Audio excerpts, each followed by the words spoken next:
But I'm going to talk about the diaspora as part of the external reaction to what happened in the territory.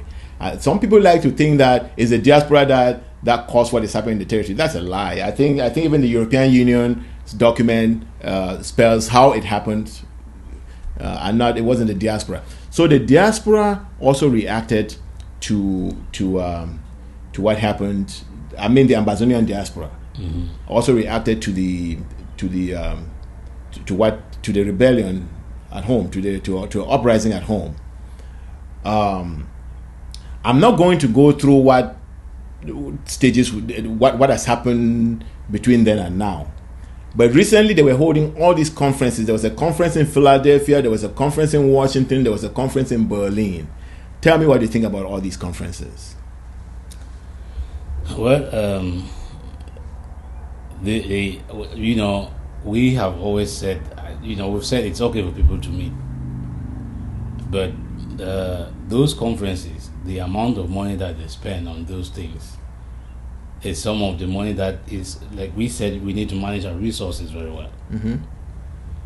They go around and spend all this money. Just think about the hotels, the location, the venues that they rent. You're not even talking about the airfares that people pay and the lodgings and all those other things that they do.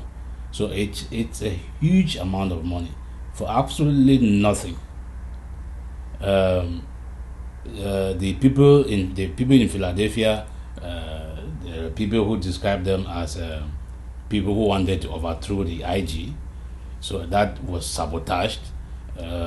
Chris Anu came out and said there was a colonel who had flown from Cameroon and missed his flight and got to Minneapolis and hired a taxi to go to Philadelphia. Let's look at the results. Let's look at the results of the resolutions that came out. Did those address anything? So, well, maybe ANPC didn't get to where it wanted to do, but they are still doing what they were doing. But Washington, D.C., they came. What they did, which somehow supports what you and I have been saying here, and people have criticized us for it. They went, there was, Fontem was there, Bo Herbert was there, Akwanga was there, who else was, Sako was there, John Akuro was there, and they formed what they call the Southern Cameroon Liberation Council or something.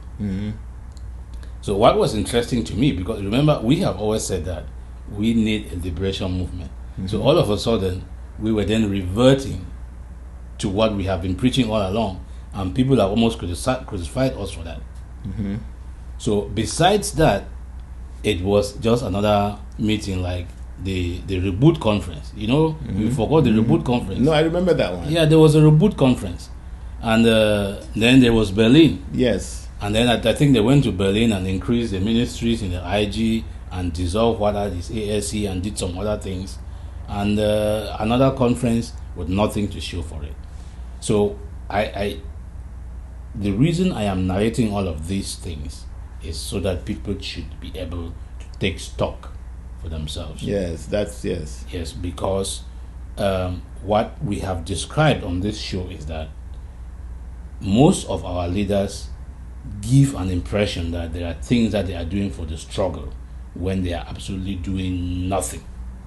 And these conferences is part of what I'm talking about.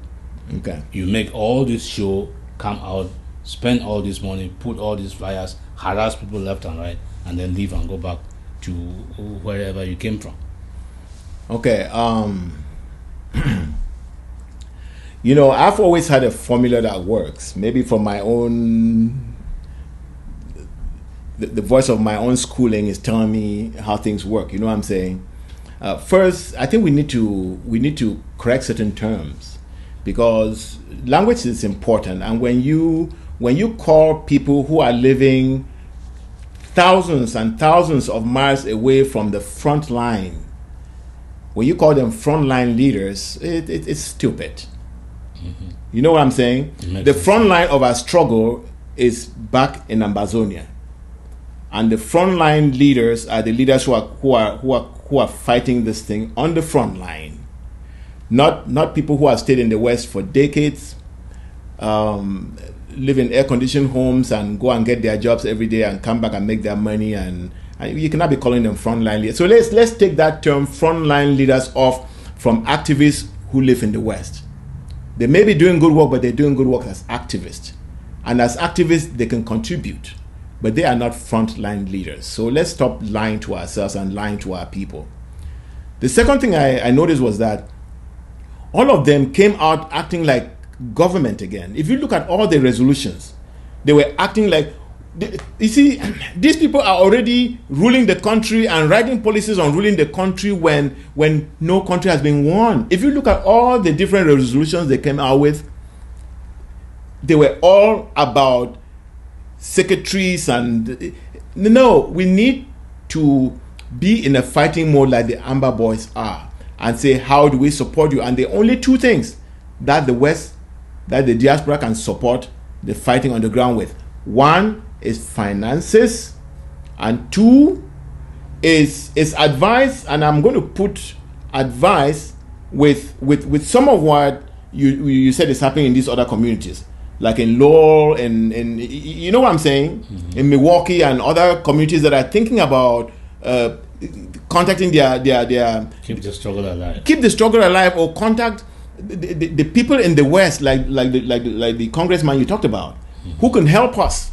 You know what I'm saying? Who can help us influence their government to act.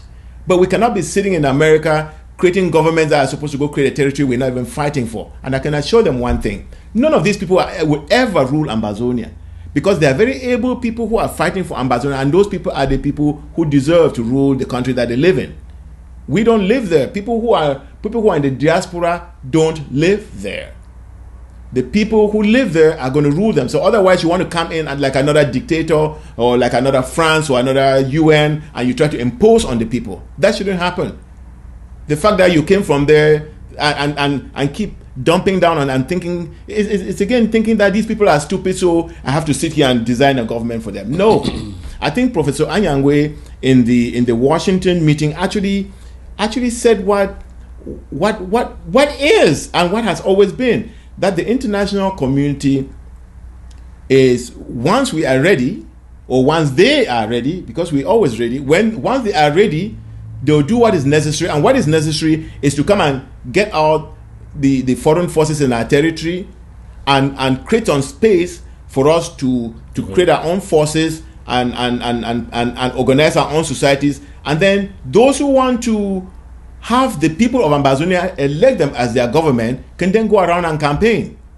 And there will be free and fair elections, and then the people of Ambazonia can select their government. Only the people of Ambazonia can select their government. Not a group of people meeting in a conclave or in a conference or anything like that outside their territory. It is one Ambazonia, one vote, and that's how the government of Ambazonia will be selected. If we take this into consideration, we'll stop wasting our resources and actually start supporting the efforts on the ground, because that is where the fight is, and support the frontline leaders so that they can push this struggle and free humanity.